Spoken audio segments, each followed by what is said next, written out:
আগুন, এমন আগুন ও মিয়া, দুনিয়ার জমিনে হাতে যদি দুনিয়ার আগুন লাগে হাতটা পুড়ে যায়, পায়ে লাগলে পা পুড়ে যায়।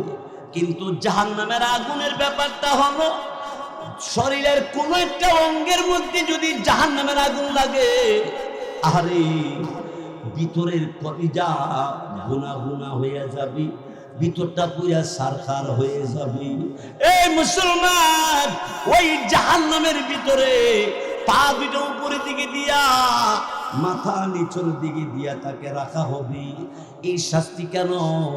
ও দুনিয়ার জমিনে সুদ খেয়েছিল, সুদ খাওয়ার কারণে এই গুনাহ শুধু তোমাকে জাহান্নামের আগুনে জ্বালাইয়া শেষ করবে তাই না, আল্লাহ পাক রব্বুল আলামিন বিষাক্ত সাপ তৈরি করে রাখছি কবরের ভিতরে। আল্লাহ নবী বলেন সাপ আসবে, আয়েশা আহারি জিহ্বাটা কামড় দিয়া সাপে বের করে ফেলবে আর বলবে এই জিহ্বা দিয়া সুদ খেয়েছিলি, এই জিহ্বা দিয়ে সুদের টাকা বুক করেছিলি। গ্রামের দরবার বৈঠক করতে যাইয়া ঘুষ খাইছিলি, এবার বল বান্দা তোর আশেপাশে কে আছি। ডাইনে মাটির বেড়া, বামেও মাটির বেড়া, সামনে মাটির বেড়া, পেছনে মাটির বেড়া, উপরে কাঁচা বাঁশের সাইমানা, এর উপরও মাটির চাপ। এই অবস্থার মধ্যে বান্দা যতই চিৎকার করবে কোনো কেউ শুনবে না, চিৎকারের আওয়াজ কেউ শুনবে না। তুমি তোমার ছেলেকে অফিসার বানিয়ে গেছো, অফিসের মধ্যে ডিউটি করতে আসি। তুমি তোমার ছেলেকে আর্মি বানিয়ে গেছো, ওই সরকারি ডিউটি করতে আসি। কিন্তু তুমি দুনিয়ার জমিনে ভালো কাজ করে যাও নাই, সুতরাং কবর উপায় নাই। দুনিয়ার জমিনে তুমি আল্লাহর ঘর মসজিদ বানিয়ে গেছো, নবীর ঘর মাদ্রাসা বানিয়ে গেছো। দুনিয়ার জমিনে ছেলেকে আলেম হাফেজ কোরআন বানাইছো। কবরে যাওয়ার পরে তোমাকে ফেরেশতারা সেলুট দিবি, ফেরেশতারা বলবে সাহেব জান্নাতের হাওয়া চালু হয়ে যাইতে আছি, একটু পরে জান্নাতের হাওয়া চালু হবে আপনার জন্য। এবার লোকটা ডাক দিয়ে বলবে কেন আমার জন্য জান্নাতের হাওয়া চালু করে, জান্নাতের ভিতরে এত আরাম, আমার জন্য কেন? ও আমার ভাই, ও বসগর সুনামগঞ্জের মুসলমান ভাইয়ের আমার, কবরের ভিতরে এবার আল্লাহর বান্দার দিকে বলবে এই ফেরেশতারা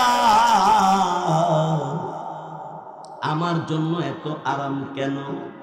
তখন বলবে আল্লাহর বান্দা তুমি দুনিয়ার জমিনে আল্লাহর ঘর মসজিদের টাকা দিয়া, পয়সা দিয়া, পরামর্শ দিয়া বিভিন্ন ভাবে তুমি দান খায়রাত করে আসছো, নবীর ঘর মাদ্রাসা বানাইয়া দিয়ে আসছো, ছেলেকে হাফেজে কোরআন আলেম বানিয়ে দিয়ে আসছো। তোমার ছেলে কোরআনুল কারীম তিলাওয়াত করে, এই কোরআনুল কারীমের তেলাওয়াতের সওয়াব আল্লাহ পাকের কাছে বড় পছন্দনীয়। আমার আল্লাহ খুশি হইয়া তোমাকে জান্নাতের হাওয়া ওই কবরে চালু করে দিয়েছি। একদল ফেরেশতা বলবে আল্লাহর বান্দা তুমি ঘুমের ঘরে ঘুমাইয়া যাও, তুমি ঘুমিয়ে থাকো। যেদিন ইসরাফিল সিংহায় ফু দিবে, বাঁশিতে ফু দিবে, ওই দিন তোমার এই কবর থেকে বের করা হবে, এর আগ পর্যন্ত তুমি ঘুমাইয়া থাকবে। সুবহানাল্লাহ জোরে বল। ভাইয়ের আমার, বন্ধুরা আমার, এই জন্যই আমি আপনাদের সামনে আল্লাহর কালাম কোরআনুল কারীমের একখানা আয়াতে কারিমা তেলাওয়াত করেছি। আল্লাহ পাক রব্বুল আলামিন পৃথিবীর সমস্ত মানুষদেরকে ডাক দিয়ে বললেন ইয়া ইবাদিয়াল্লাযীনা أسرفوا على أنفسهم অমিয়া সকালেও গুনাহ বিকালেও গুনাহ রাতের বেলাও গুনাহ দিনের বেলাও গুনাহ শুধু গুনার সাথে জড়িত কেউ সুদ খায়া করে গুনাহ কেউ ঘুষ খায়া করে গুনাহ কেউ মিথ্যা সাক্ষী দিয়া করে গুনাহ কেউ অন্যের উপরে নির্যাতন করে করে গুনাহ কেউ অন্যের উপরে জুলুম করে করে গুনাহ জোরে কোন ঠিক কিনা কেউ আল্লাহর ইবাদত বাদ দিয়া মানুষ মাখলুকের ইবাদত করতে যায় কেউ মূর্তির পূজা গিয়া করে গুনাহ আমি মুসলমান আমি কোনদিন মূর্তির পূজাতে যাইতে পারি না আমি মুসলমান আমি কোনদিন